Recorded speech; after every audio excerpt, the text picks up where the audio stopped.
Hi, you're listening to This Is Not Your Practice Life. I'm your host, Macy Renee, and we are going on a journey together, my friends. I'm a certified life and emotional intelligence coach. And if you really want to step into your highest self, there are a few non-negotiables you're going to have to learn, and I am just the person to help you do it. No matter your past, I'm here to help you create a more fulfilling future. So stick around with me. Not only will I teach you how to navigate your brain's daily mind drama, but I'll help you actually understand your mind, your emotions, why you do the things you do, and why others do the things they do. Most importantly, I'll help you build the self-awareness skills to create whatever results you want. It's never too late to change the trajectory of your life. After all, this is not your practice life. Good morning. Welcome back to another episode of This Is Not Your Practice Life podcast. I'm Macy Renee, and I am happy to have you joining me from wherever you are listening in the world. So, quick reminder, I am out of town in Kentucky, so these episodes have been recorded a little bit ahead of time, and it is currently March 6th that you are hearing this if you were that person that listens right away. So just a reminder, you guys, if you are joining the hybrid experience, you will have 2 weeks from today to do that so that I can mail you a physical copy of the workbook if you're interested in that. Otherwise, you have until March 31st to join us right before the program starts, but you will have to print your workbook yourself. So if you don't want to have that task, if you want it just to be easily mailed to you, make sure you sign up by March 20th so that I can get those materials to you before we start together. I'm so excited. So today we are going to dive into the topic of resentment. One of my clients asked me a couple weeks ago, basically about resentment with a mother or a father and what to do about it, like how to move forward from it. But the topic, I think, stretches so much further than a mom-dad relationship. I think that it can go into romantic relationships. I think it can go into friendships. I think that it can go into work types of environments, like work settings. And so I wanted to cover it on more of a massive scale on the podcast and just kind of share where I think resentment stems from and why it shows up and what we should know about it. So I don't think it'll be a long episode, but I do think that this will hold a lot of value for anybody that has experienced that negative feeling, emotion of just feeling resentful of someone or something, because I think at some point in our life, we all have in one way or another. So I was looking at different definitions of resentment on Google, and, most of them are very similar, obviously, but the keywords that stood out to me were feeling wronged and disappointed.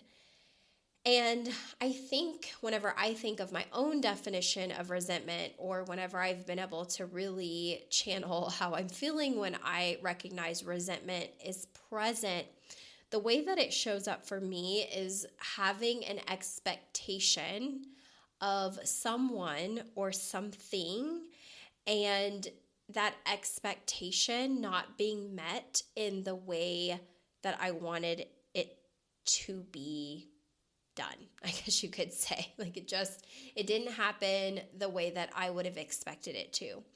And I can see where the definition of also feeling wronged or disappointment stands out as well, because I think sometimes if people feel that they've been mistreated or, again, wronged by someone's actions or doing, that resentment can build there. Like, I resent you for not treating me the way that I deserve to be treated, or I resent you for not showing up for me the way that I deserve to be shown up for. And so, again, it can show up in many different ways. If you're looking at romantic relationships, you might feel resentful that you're not treated the way that you expected to be treated, or the way that you're watching other people in your life be treated in their relationships. Maybe you're resentful that whenever you all get into an argument, it doesn't seem to blow over as well as other people who are, in arguments that you've witnessed. And so you start feeling resentful in your relationship because you're like, this is not what I signed up for. This is not what I expected. I expected, again, that expectation, this to go very differently. And if we're looking at it in a mother, father, or caregiver context, it might be like, you were absent, you did not show up for me, or you didn't stand up for me, or I shared with you something traumatic that happened and you dismissed it, and now I feel resentful. And I think in those situations, that's when we can feel very wronged and very disappointed, because again, the expectation that we sometimes have for our families is that, they're there for us, they show up, they're protective. And for me, I know that there was a time period in my life where resentment came up in terms of fatherhood, because I didn't have my biological dad in my life. And I had my stepdad, but I wasn't raised by my mom and stepdad. I was raised by my grandparents, and my grandparents worked so many hours that I was really, truly raised the first 10 years of my life with my great grandparents, my Oma and Opa, who just passed away, 4 and 6 years ago. So I was extremely close to them, but I had a lot of internal resentment that my family life didn't look the way that I would have wanted it to look. And I would feel resentful or resentment whenever I would see other people in my life posting these beautiful photos of their family and the dynamic they had, and videos of them being together on the beach or vacation or Christmas. And I would just feel a lot of negative emotion in my body of, I so feel resentful that that's not the experience that I have. At the same time, I always felt happy for the other party. I've never felt, there's an episode in, my podcast, it's not too far back at this point, but the difference really between jealousy and envy. I think the title, it has to do with more jealousy, but I talk about the difference between jealousy and envy. And just to give you a quick recap, jealousy is the emotion that's actually much more dangerous, because jealousy is when we feel jealous, right, of someone or something that they have, and we don't want them to have it. Like, it would actually feel really good if it was taken away from them. That's actually what jealousy means and how it is, it comes about. And so I think in our society, a lot of times we will use the word, I get so jealous, or I'm jealous, but we'll follow it up with, but I'm happy for them. And so what I just want to tell you, if you feel happy for them, but sad for yourself, and you wouldn't want any of their, opportunities, fortune, experiences, family life, whatever it is, to be taken from them, you're actually experiencing envy, not jealousy. So jealousy is much more malicious of an emotion.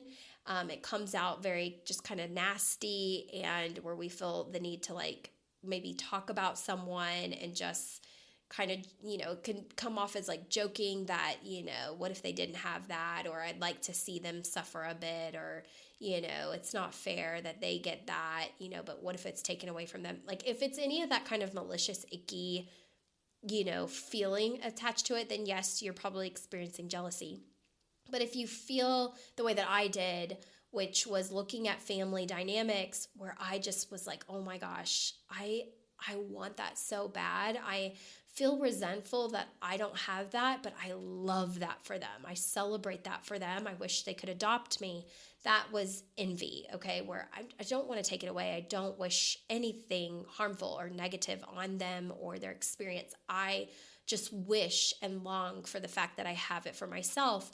And when that's my expectation and I look at the reality and I don't have that, then I feel resentful. So people do this in a multitude of ways. They do it in terms of family dynamics. They do it in terms of relationships. We do it with our work and maybe coworkers. We might feel resentful of a coworker who is always the shining star, can never do no wrong, is always, congratulated by other peers or the higher ups in the job setting.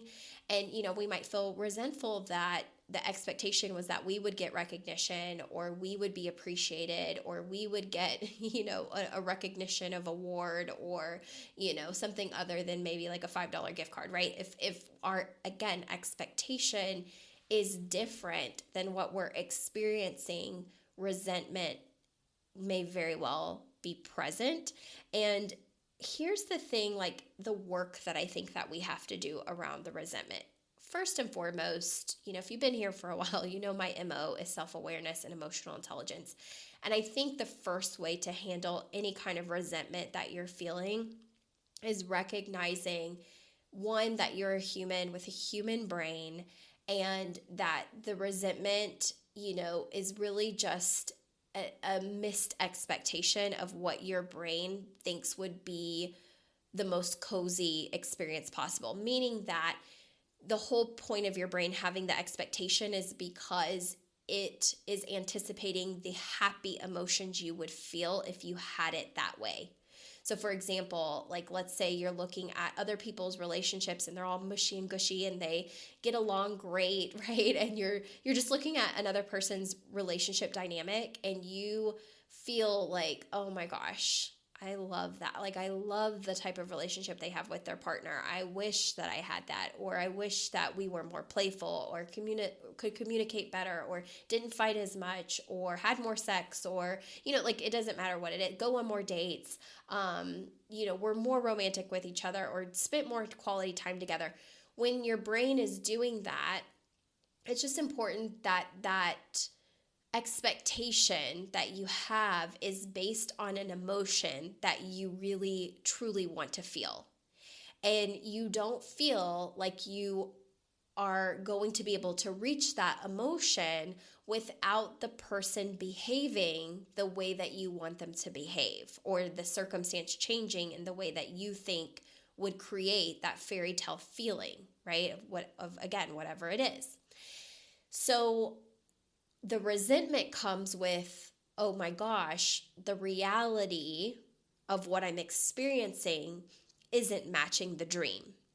The emotion I'm actually feeling in my body, aka resentment, anger, frustration, is not matching the romance, the joy, the happiness, the, finesse, all of the things, right? It's just, it doesn't match. And when there is a discrepancy between what we expect and what we're actually getting, that's when the resentment is going to be most present. The second step of this, of really working at this, and this is just what I've come to realize, this may not be true for everybody else, but I really find that when I'm resentful of, a situation that I feel like I'm in, or a person, or just emotions that I'm feeling, I'm oftentimes experiencing frustration within myself for my lack of boundaries, or my lack of communicating my feelings, my lack of not being willing to rock the boat, or ask, or push for what I want, or feel uncomfortable. Like I have really learned in recent years of doing so much emotional intelligence work that when I actually feel resentful, that is a deeper reason for me to go within and really do more healing work on myself, because I have to look at what I am resenting and why. And a lot of times when I have felt that emotion present in my life, it's because of things that I have not faced, things I have not felt, emotions I have not wanted to deal with.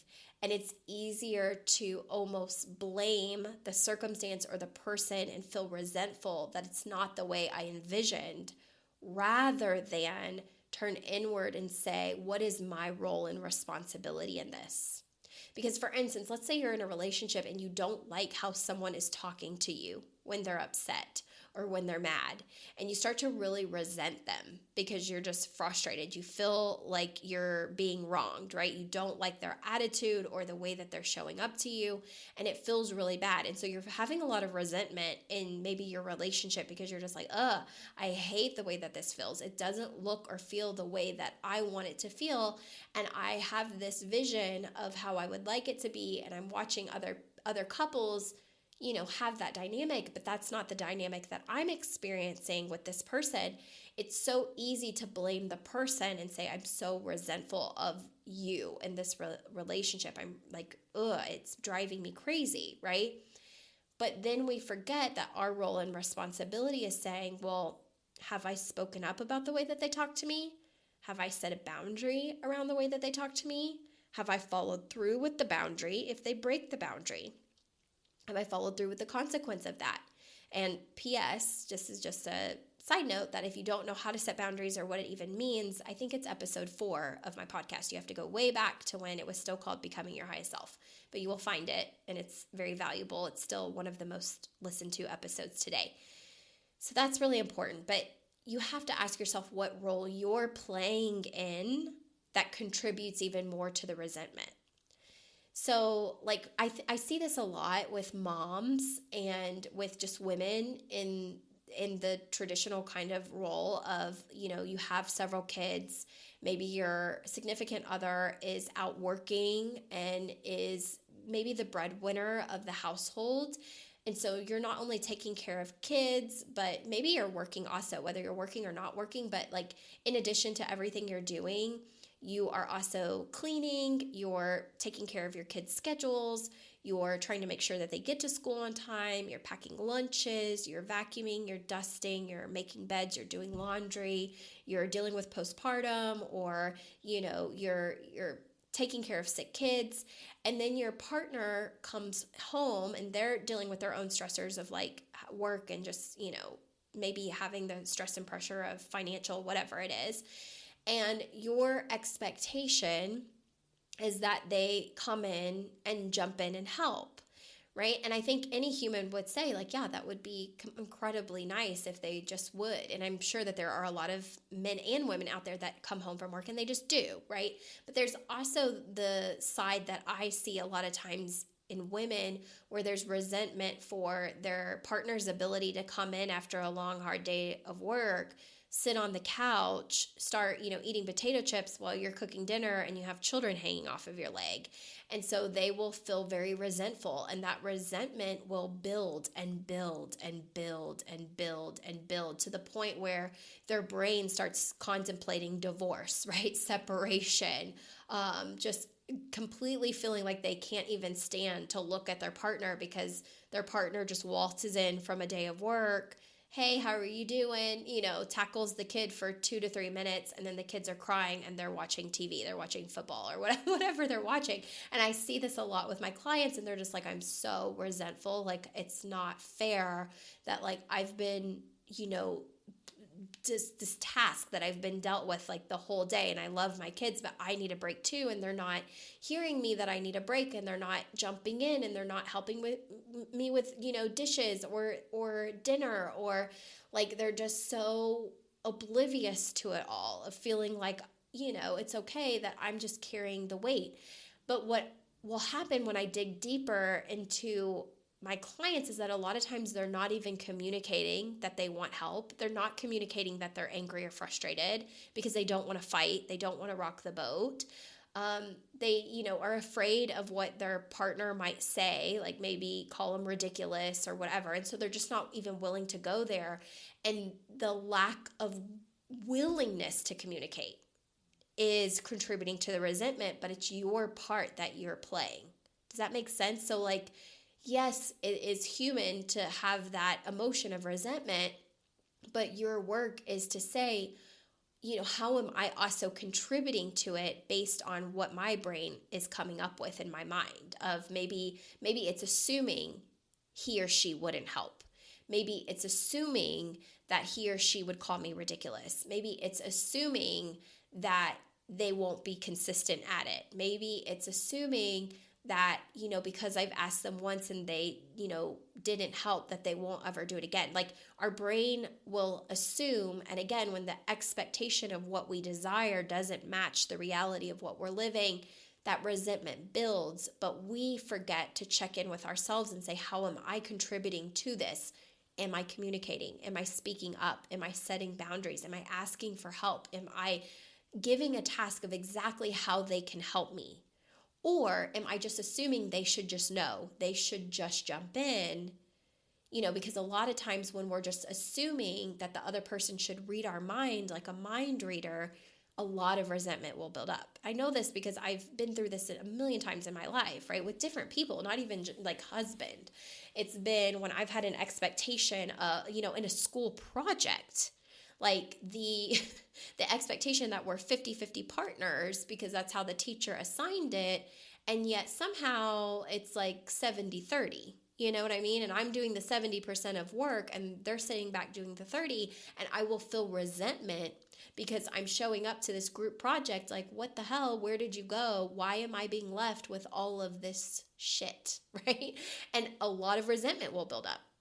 Again, because the reality doesn't match the expectation that's in my mind. And I feel wronged. I feel wronged, like this person is not showing up to do their part. This person is doing me dirty, right? And it would be easy to stay in that mentality of resentment. But if you're practicing emotional intelligence and self-awareness, what you do is you turn inside and you say, okay, how am I showing up to this? Am I reaching out to that classmate and asking them to help me with more? Am I communicating that I feel like it doesn't feel equal? Or am I afraid to rock the boat on that because I don't want them to be pissed, right?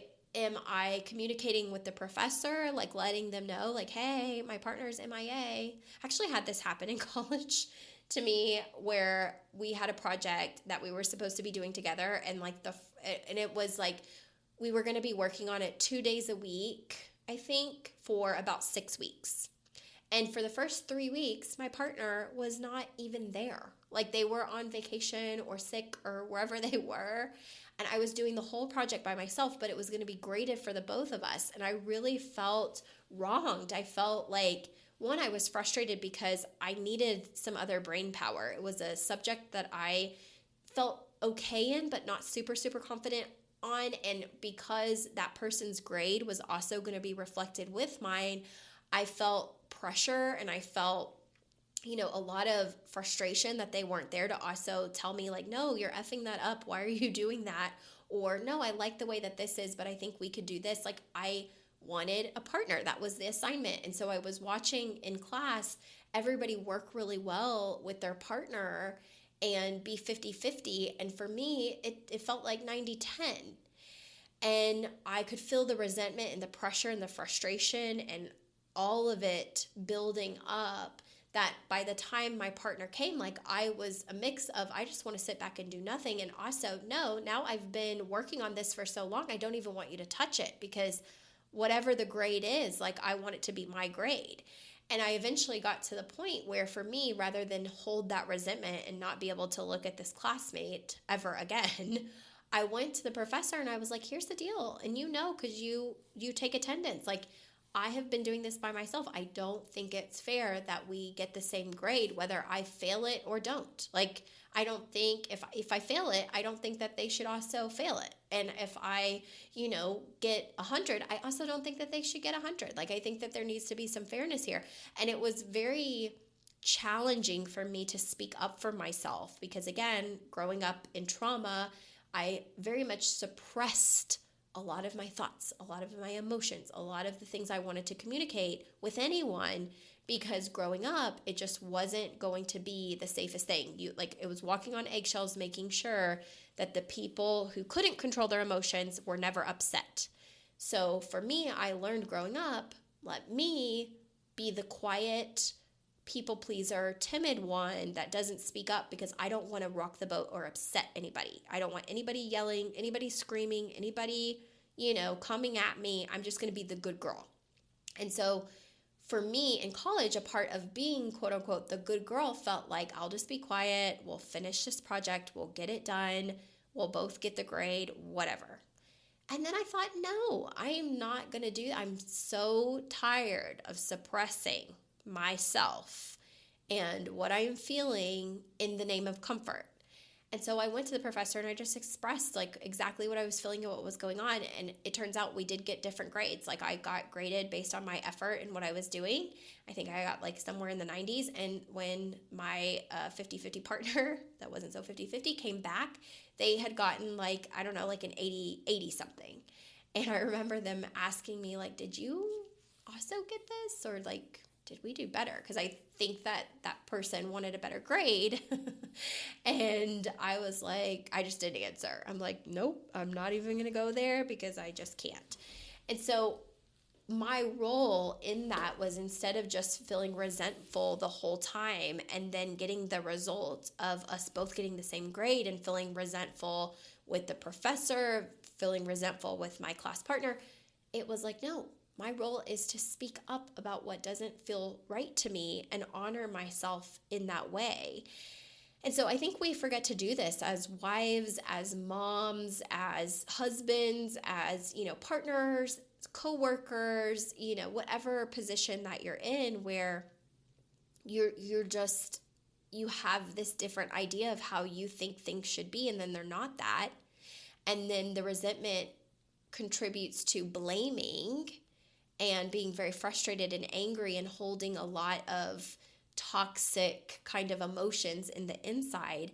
And instead, you can channel that energy into learning what you have to do to start releasing some of that resentment.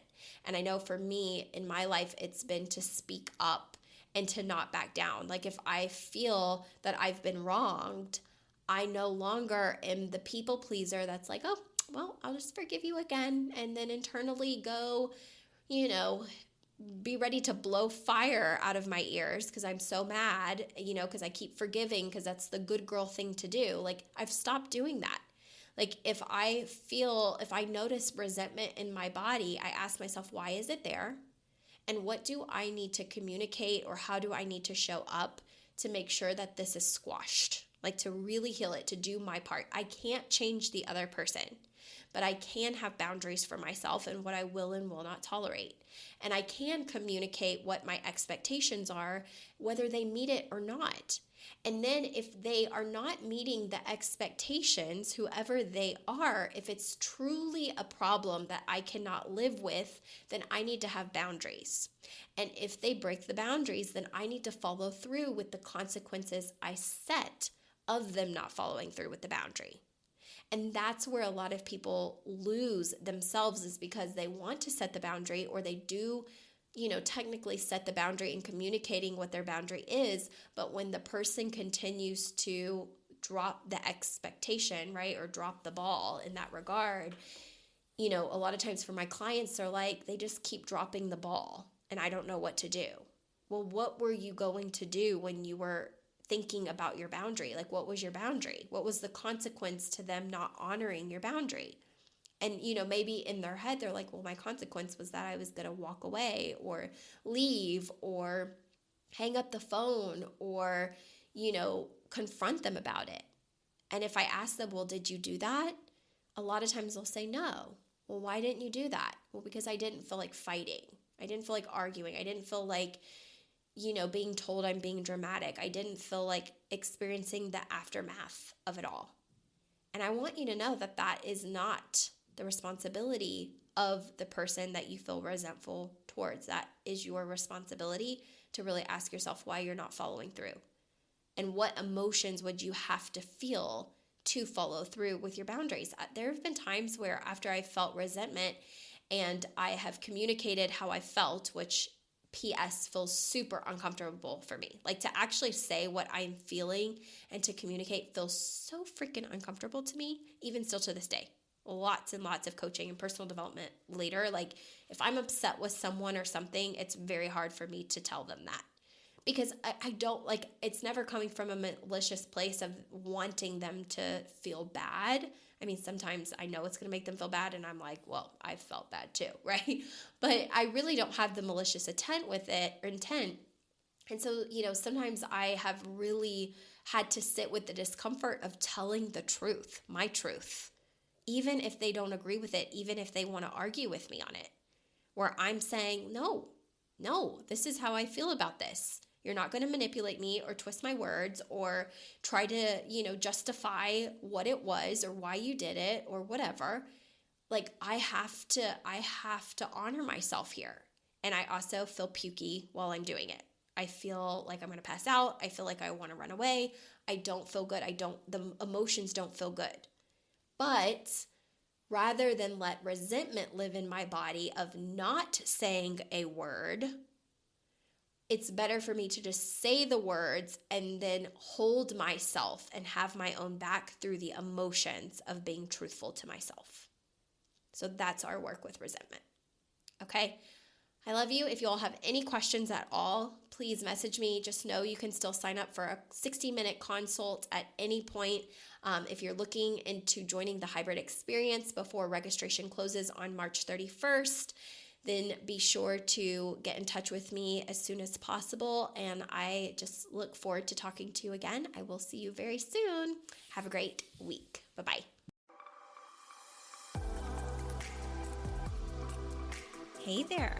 Thank you so much for joining me on today's episode of This Is Not Your Practice Life podcast.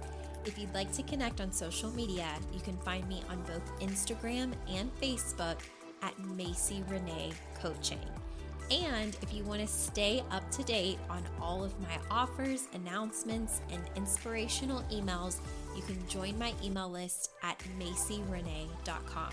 In addition, if there's a way that I can further support you in your coaching journey, you can schedule a free 60-minute consult at macyrenee.com anytime you want so we can discuss the best options for you. I look forward to seeing you next week, and I hope you have an amazing day. Bye.